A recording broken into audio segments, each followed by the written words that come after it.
I'm kind of glad that you brought up how would Bakunin think of our society today.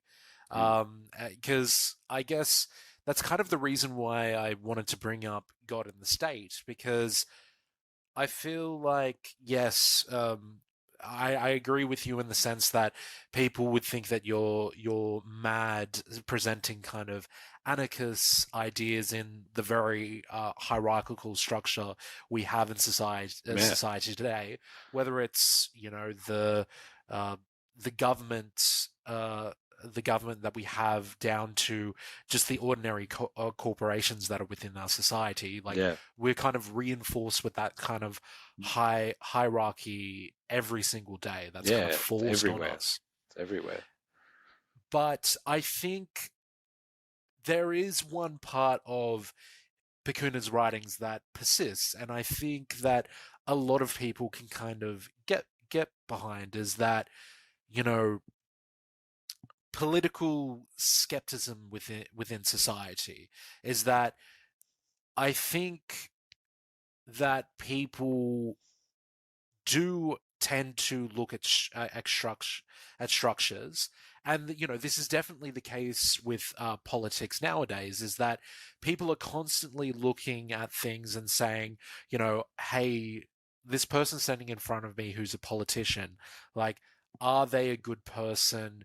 Do they actually believe in what they're saying? And um, do are they actually doing things for my best interests? Mm. Now, the reason why I bring that up is that I think we are in our current stage, like, questioning the institutions that are surrounding us today. Mm. And this is where I want to bring in the article from the Australian Institute. So Mm. this is an article that discusses the profit price spiral that's actually happening here in Australia. So for those of you who don't know, the Reserve Bank of Australia is our central bank, and unlike any other institution, eh, like that's kind of has a relationship to the government, or the central bank actually sits completely independent of it. But this article actually goes into the idea of what I would consider political skepticism. Skepticism.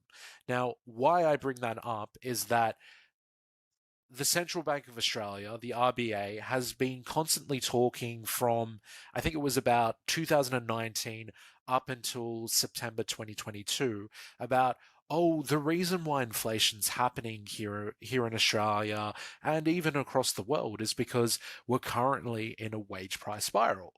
And they kept on just hammering this thought home. But the Australian Institute actually did, investigations into the numbers and everything.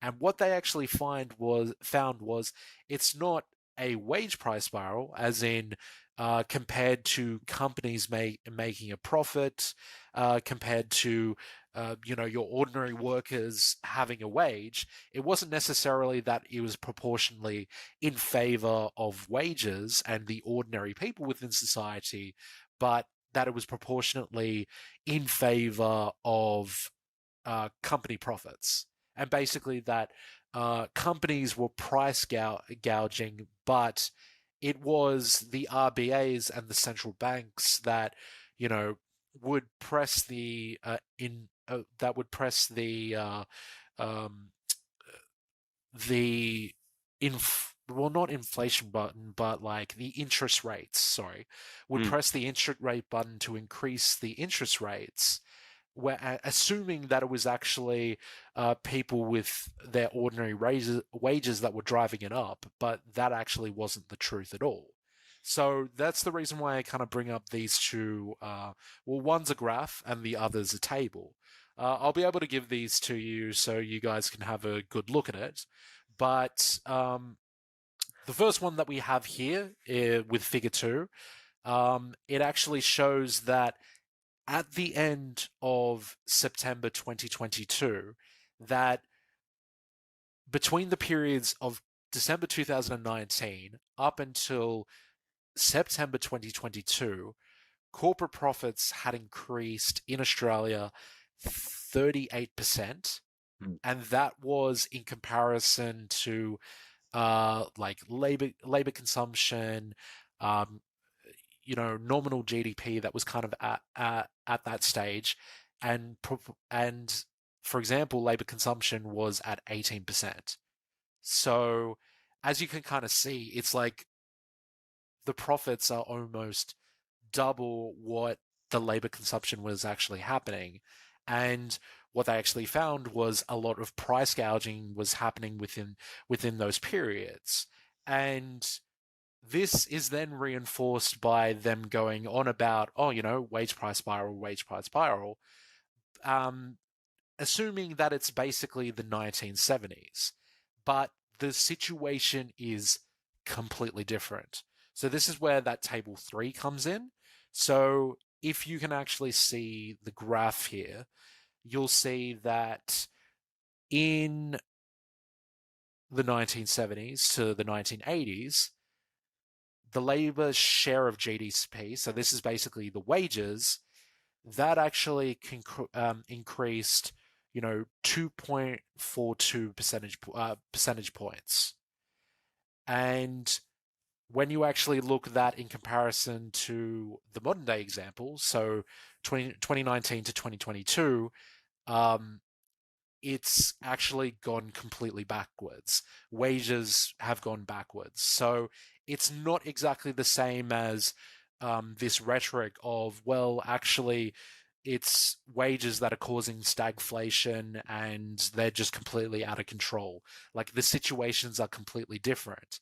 Yeah. And they're completely reversed, where profits in the 1970s to 1980s are were down at that stage, so the 2.58 as the graph is showing, but in comparison to the modern day example, up to 3.38 points. Mm. So Mm.